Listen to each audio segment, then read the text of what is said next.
ದೇಶ ಒಗ್ಗಟ್ಟಾಗಿ ಈ ಒಂದು ಪರಿಸ್ಥಿತಿಯನ್ನು ವಿರೋಧಿಸುತ್ತೆ. ಈ ಪರಿಸ್ಥಿತಿಯ ಸಂದರ್ಭದಲ್ಲಿ ಇಡೀ ದೇಶ, ಯಾವುದೇ ಪಕ್ಷ ಇರಲಿ, ಯಾವುದೇ ಸರ್ಕಾರ ಇರಲಿ, ಒಗ್ಗಟ್ಟಾಗಿ ಈ ಉಗ್ರರನ್ನು ಮೆಟ್ಟಿ ನಿಲ್ಲಲಿಕ್ಕೆ ನಾವೆಲ್ಲರೂ ಒಗ್ಗಟ್ಟಾಗಿ ಹೊರಡ್ತೀವಿ.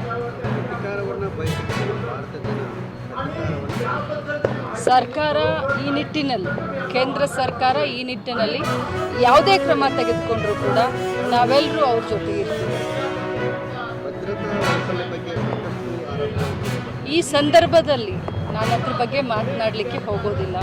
ಈ ಸಂದರ್ಭದಲ್ಲಿ ನಾವೆಲ್ಲರೂ ಭಾರತೀಯರು ಒಗ್ಗಟ್ಟನ್ನು ಪ್ರದರ್ಶನ ಮಾಡುವಂಥ ಒಂದು ಪರಿಸ್ಥಿತಿ ಇದೆ. ಸೊ ಒಗ್ಗಟ್ಟನ್ನು ಅಷ್ಟೇ ಮಾತನಾಡಲಿಕ್ಕೆ ನಾನು ಬಯಸ್ತೀನಿ.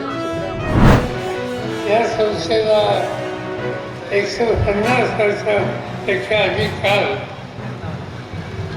शैक्षणिक क्षेत्रामध्ये सेवा करण्याची संधी ही मिळाली आणि तेव्हा लोकांच्या सदिच्छा त्यांच्या भाषेत केल्या.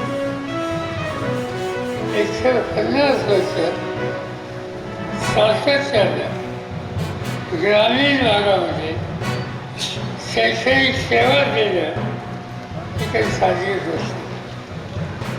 देशामध्ये अनेक संस्था आहेत, त्या अनेक ठिकाणी, पुण्यामध्ये असतील, बंगलोरला असतील, महाराष्ट्रात असतील, दिल्लीत असतील, पण नेण्यासारख्या लहान ठिकाणी ही संस्था थांबवायची आणि दिवसावरचं ज्ञान लावण्याचं काम करायचं ही काही साधी गोष्ट नाही.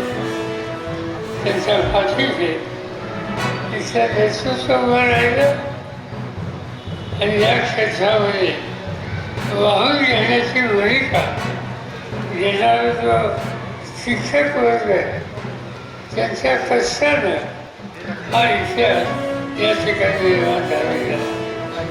आणि म्हणून या 250-150 वर्षाच्या कालखंडामध्ये जरी यांनी योगदान दिलं